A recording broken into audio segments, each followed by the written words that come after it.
Mini hydel plants, ठीक है। In mountainous region streams can be found almost everywhere.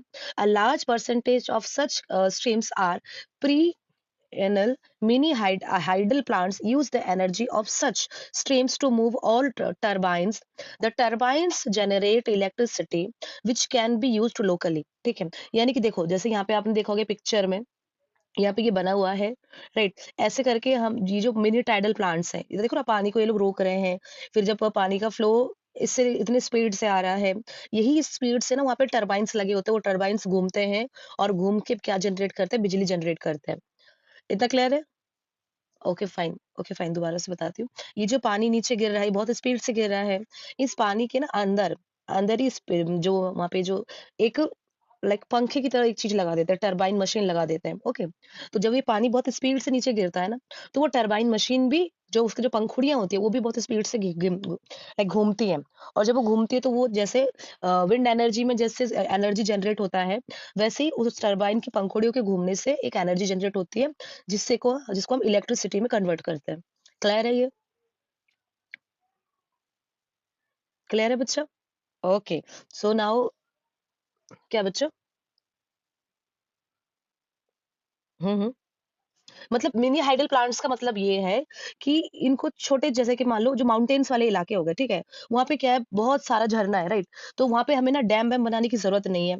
वहां पर हम चाहेंगे तो हम छोटा मोटा भी टरबाइन्स लगाकर वहां से इलेक्ट्रिसिटी ले सकते हैं। जो माउंटेन्स एरिया है, देखो वहां पे सनलाइट भी इतने अच्छे से नहीं पहुंचते, जैसे जम्मू कश्मीर जैसे हो गए, ठीक है। तो उस एरिया के लिए क्या सही रहेगा कि हम वहां पे ये मिनी टाइडल प्लांट्स लगाएं, ठीक है, ताकि वहां पे क्या हो, लोगों के घर पे बिजली आसानी से पहुंच सके, क्योंकि वहां पे हर विलेज में आपको वाटरफॉल मिल जाएगा, जो झरना होता है वो मिलेगा। और हम झरने से ही बिजली भी बना सकते हैं। ये छोटे-छोटे झरने होते हैं, इसलिए इसका नाम क्या पड़ गया? Mini hydel plants. क्लियर है अब? Is it clear? नहीं, नहीं रोकते, वो लोग नहीं रोकते इतना पानी को। रोकते भी होंगे तो जैसे कि मान लो स्पीड से छोड़ देते होंगे, या फिर मान लो जो पानी बहुत स्पीड से आ रही है, मान लो बहुत तेज बाढ़ सा टाइप का आ रहा है, तब वो लोग रोकते हैं। इनका मेन काम है बिजली जनरेट करना। जब टरबाइन्स होती है, जब वो घूमती। हाँ, प्लांट्स का भी। हाँ, ठीक है। हम यहाँ पे एनर्जी के बारे में पढ़ रहे हैं कि कैसे क्या? हाँ। अच्छा। नहीं, नहीं, नहीं, ये प्लांट्स मतलब है बिजली वाले प्लांट्स, ओके। हाँ, ठीक है, नाइस। चलो अब हम आगे बढ़ते हैं। ठीक है। Eco okay, advantages of mini hydel plants, कि भई जो मिनी हाइडल प्लांट्स है, उसके क्या-क्या एडवांटेजेस हैं, okay. So they are eco-friendly. Many hydel plants are more or less environmental friendly, as they do not change the land use pattern in areas where they are located. क्योंकि भाई देखो, इस mini hydel plants को लगाने के लिए हम वहाँ पे रिवर का कोई फ्लो नहीं चेंज करते। ऑलरेडी जो प्रकृति में बना हुआ जो डैम है, जो झरना है, हम उसका यूज करते हैं। तो इससे जो वहाँ का जो एरिया उसको ज्यादा अफेक्ट नहीं होता। ठीक है। दूसरा पॉइंट क्या है? Generation of sufficient amount of electricity to satisfy local demands. मतलब इसमें इतना तो बिजली आप आराम से निकाल लोगे कि उस एरिया के डिमांड्स को आप पूरी कर सको। This means that they can be also do away with the need for the large scale transmissions towers and cables and avoid transmission loss. यानी कि इसमें देखो, अब से हिली एरियाज है, हम हिली एरियाज में आपने देखा ना ट्रांसमीटर होते हैं। कई बार होता है हम लोग तो प्लेन एरिया में रह रहे हैं, तो यहाँ पर भी जब ट्रांसमीटर खराब हो जाता है तो बोलते हैं नहीं कि अब आपके इधर लाइट नहीं आ सकती, ट्रांसमीटर खराब है, 1-2 दिन तक नहीं आएगी, कई बार बोलते हैं, है ना? तो सोचो आप वो जो हिली एरियाज़ है, वहाँ पे ट्रांसमीटर लगाना कितना मुश्किल होता होगा हिली एरियाज़ में ट्रांसमीटर, क्योंकि कहीं पे इधर पहाड़ है, कहीं इधर पहाड़ है, कहीं इधर पहाड़ है, तो बिजली पहुँचाना वहाँ पे बहुत मुश्किल होता है। तो गवर्नमेंट वहाँ पर ट्रांसमीटर्स नहीं लगाकर ये टाइडल एनर्जी का यूज़ करके भी लोकल लेवल पे बिजली को बहुत आराम से पहुँचा सकती है।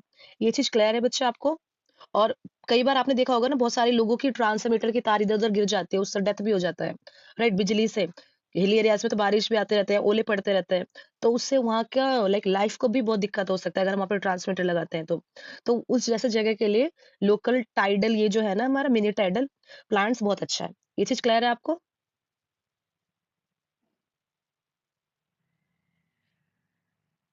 अच्छा, इसका मतलब ये देखो, अगर मान लो कि मुझे अगर डैम बनाना है, मान लो मेरे को मान लो बड़ा कोई डैम बनाना है, नॉर्मल एरिया में, जैसे नर्मदा में मैंने डैम तो उसके लिए हमने क्या किया, ऐसे वाटर ये डैम बनाने के लिए हमने क्या किया, वो जो नीचे जो गाँव थी, गाँव के लोगों को वहाँ से क्या कर दिया हमने, साइड कर दिया। वो जो फॉरेस्ट एरिया था उसको पूरा कट कर दिया, है ना? हमने रिवर का पूरा फ्लो बदल दिया। लेकिन जो मिनी हाइडल प्लांट्स होते हैं, जैसे जो जैसे जम्मू कश्मीर में बहुत सारे वो है आपके ये वाटरफॉल्स है, तो उसके लिए तो मेरे को कोई जगह नहीं कव करना ना, मुझे अलग से कोई डैम्स वगैरह नहीं बनाना। वहाँ पे तो ऑलरेडी नेचर ने बना के दिया ना हमें डैम्स की तरह, जो पानी नीचे गिरती है, नेचुरल है वो। उसी से तो हम बिजली जनरेट करेंगे, जो पानी नीचे गिरेगी, स्पीड से गिरती है, उसमें हम अपना टरबाइन से लगा देंगे और वो स्पीड से क्या करेगी, बिजली को जनरेट करेगी। समझ में आई आपको ये बात? Okay, okay. So shall we move ahead? एक मिनट, हाँ। Okay. CNG in urban areas. CNG तो आपको पता ही होगा ना, कंप्रेस्ड नेचुरल गैस।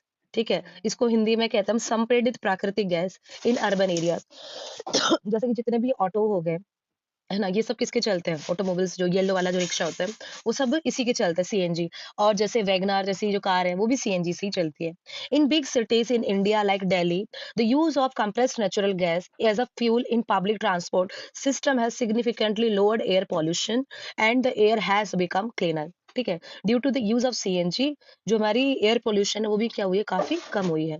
अगर हम मान लो अभी ऑटो भी पूरी सीएनजी का यूज कर नहीं रहा, पेट्रोल का यूज कर रही होती, तो सोचो हम कितना ज्यादा पेट्रोल का कंजम्पशन करते हैं और कितना ज्यादा पॉल्यूशन बढ़ जाता है, एयर पॉल्यूशन, है ना?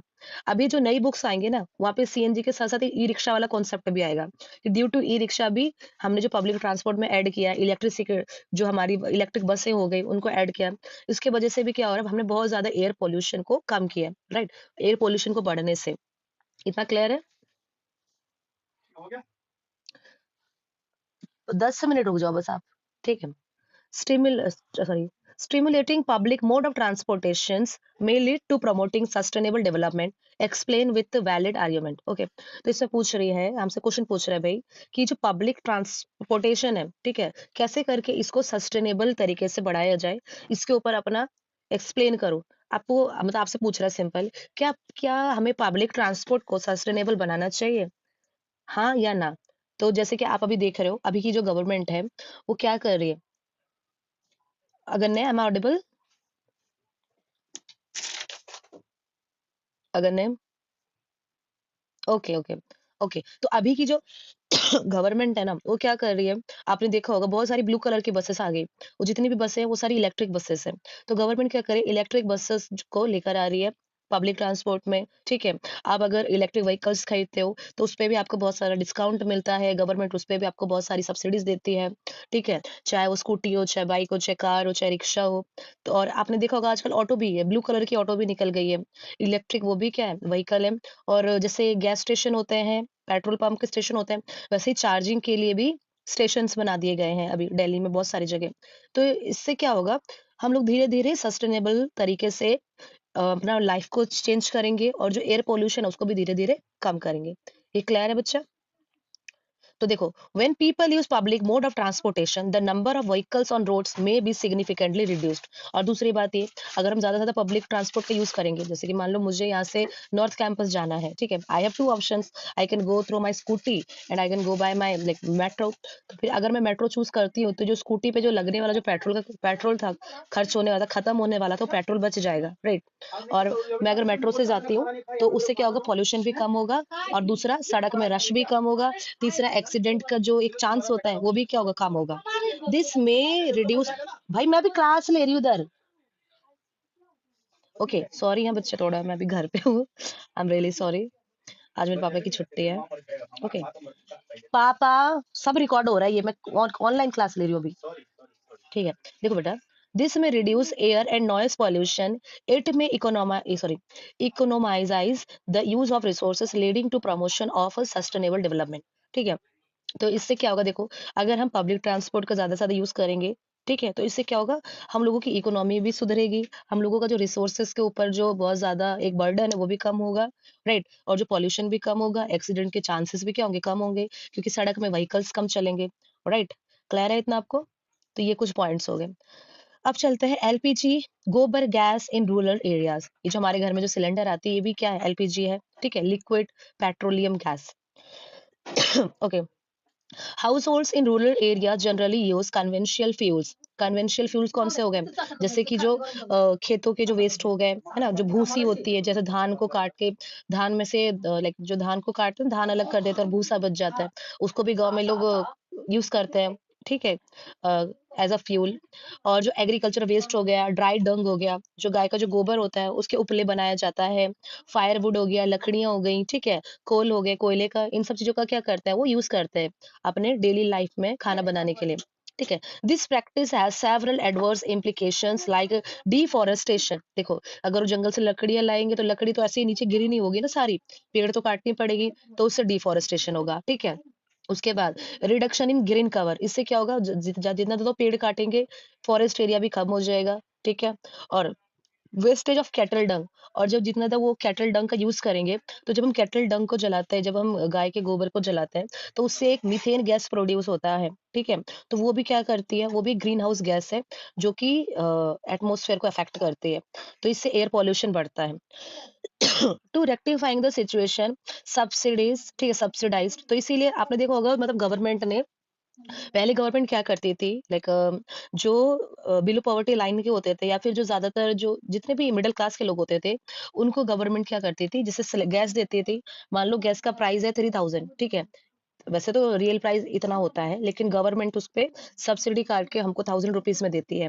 मतलब एक तरफ से गवर्नमेंट हमारी हेल्प करे ताकि हम वो चीज को परचेज कर सके, ठीक है?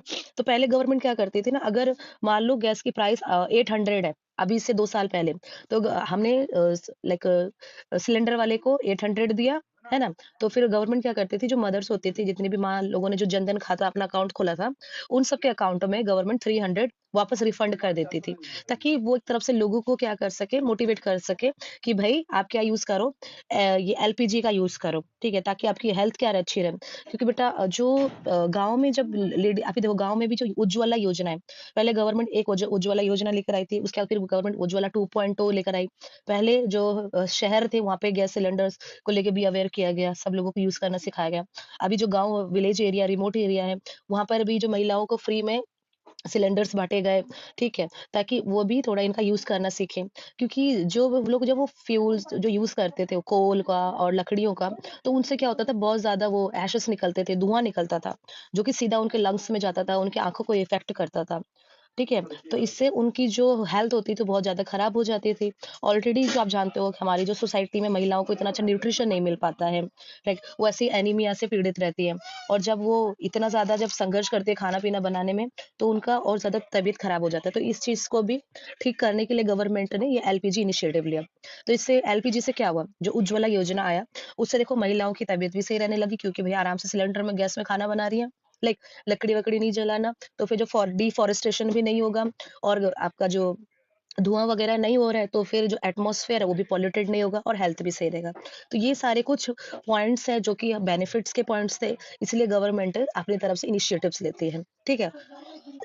क्योंकि गवर्नमेंट की ही ड्यूटी है कि वो अपने लोगों का क्या करे, वेलफेयर करे, अपने लोगों की लाइवलीहुड को बेटर बनाने की कोशिश करे। ओके? अब देखो एडवांटेजेस ऑफ एलपीजी, कि एलपीजी के क्या-क्या एडवांटेजेस हैं। इट इज़ क्लीन फ्यूल, ये कैसा फ्यूल है हमारा, क्लीन है, साफ-सुथरा है। It reduces households pollution to a large extent, also energy wastage is minimised, है ना? पहले देखो अगर लकड़ी जलाते थे तो या फिर कोल जलाते तो कोल का वेस्टेज बहुत होता था, एशेज़ होता था, उसको अलग से फेंकना पड़ता था, साफ करना पड़ता था। लेकिन जब एलपीजी यूज़ कर रहे हैं तो कोई कोल वेस्टेज नहीं, कोई काली वगैरह नहीं होता है ना? जब बर्तन भी धोते तो सारे बर्तनों में काला-काला हो जाता था, पानी भी ज़्यादा वेस्ट होता था। अभी जब आप गैस में खाना बनाओगे लाइक एलपीजी में, तो बर्तन काले नहीं होते, पानी भी कम खर्च होता है। ओके, ये सारी चीज़ हो गई। In addition gobar gas plants are being provided through easy loans and subsidies. Gobar gas plants क्या है? जैसे कि मान लो गाँव में सब लोग, जैसे बहुत सारे लोग होते हैं उनके पास गाय होती है, राइट? तो वो क्या करता है, अपने गाय का जो गोबर होता है, अपने पालतू जानवरों का, प्लस जो घर की जो सब्जी वगैरह हो गई, जो गीला कचरा हो गया, वेस्टेज हो गया, उन छिलका वगैरह को लेकर एक जगह एक पिट पिट टाइप का बना, गड्ढा टाइप का बनाया जाता है, वहाँ पे डाला जाता है, ठीक है? काफ़ी टाइम तक। इसके लिए गवर्नमेंट भी लोन्स देने लगी है, लोगों को अवेयर करने लगी है। For gobar gas plant to function, cattle dung is fed to the plant and gas is produced within which is used as fuel, ठीक है? तो वो एक प्लांट बनाया जाता है, एक मतलब एक टैंक टाइप का बनाया जाता है गोबर गैस के लिए। उसमें गोबर जितना भी होता है, डंग होता है, वो सब डाला जाता है। फिर वो जब गोबर होता है, उसी से गैस निकलती है। इसको हम क्या कहते हैं, गोबर गैस कहते हैं। Advantages of gobar gas, the slurry which is left over after gas is produce is very good organic fertiliser and soil conditioner. ठीक है, तो देखो, तो गोबर गैस के दो फायदे हैं। एक तो भाई इससे क्या होगा, हम लोगों का खाना भी बन जाता है इजीली, गोबर गैस, ठीक है। दूसरा, ये पाइप के थ्रू घर में आता है गोबर गैस, जैसे मान लो प्लांट हो गया गोबर गैस का प्लांट, उसमें पाइप लगा दिया जाता है, वो पाइप के थ्रू फिर घर में वो किचन तक उसका लाया जाता है, एक सिस्टम होता है। ठीक है। और मान लो उसका गैस पूरा खत्म हो गया गोबर गैस, तो खत्म होने के बाद जो वो डंग्स जो बचा होता है, उसको हम एज अ फर्टिलाइजर, ठीक है, हम अपने खेतों में भी यूज कर सकते हैं, और वो सॉइल के लिए क्या होता है, बहुत अच्छा होता है। तो देखिए एक एक तीर से दो निशाना हो गया। हमने अपने गैस का भी यूज कर लिया, ठीक है, खाना बनाने के लिए एज अ फ्यूल भी यूज कर लिया, और दूसरा हम अपने खेतों के लिए हमने उसका एज अ फर्टिलाइजर भी यूज कर लिया। तो इससे क्या हो, हमारी कॉस्ट भी क्या हुई, रिड्यूस हुई, प्लस जो हमारी एनवायरनमेंट है उसमें भी पॉजिटिव चेंज आया, है ना, हमारी सॉइल में भी पॉजिटिविटी आई, हमारा एयर पॉल्यूशन भी नहीं हुआ, और हमारी हेल्थ भी सही रही। तो आई होप कि आपको आज का टॉपिक क्लियर है। अगर ने बच्चे क्लियर है आपको? एक्चुअली अभी टाइम तो काफी हो गया, लाइक 5 हो गया, मेरा क्लास का टाइम भी हो गया ना। So we will do this in the next class. Okay, traditional knowledge and practices. तो आपको क्लास समझ में आई? कुछ डाउट है बच्चे? Okay, fine. Okay, bye. Have a good day.